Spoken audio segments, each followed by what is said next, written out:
I'm Matilde. I'm a master's student at the School of Transnational Governance, and today I'm gonna attend the first event of the AI Democracy Chair. It's gonna be a discussion around will democracy survive AI, and it's gonna be held by Helga Nowotny. Hi, thanks you so much for this conference. It was really interesting to go into depth in your book and what you think about AI and democracy. The first thing that pops in my mind comes from the fact that you talk about a co-evolutionary trajectory because we are living and evolving with AI. But what are the risks and the benefits for the survival of our democracy? Well, the benefits would be that we find the kind of democracy that we would like to live in.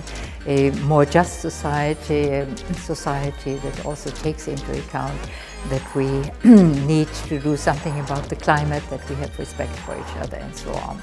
The risks are that AI contributes to the erosion of democracy as we see it now, that our institutions are no longer up to the task, they do not function properly, and that we have the kind of polarization that we also see is already in course, people retreating into their own bubbles and no longer being able to have the kind of exchanges that are necessary to live together.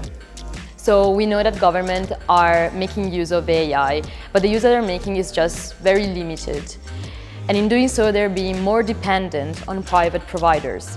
There is a way to improve the use of AI by governments, but in a safe way.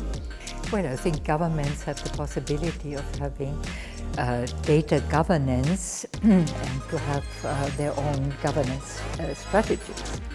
So governments can say we want to have data infrastructure for us to use.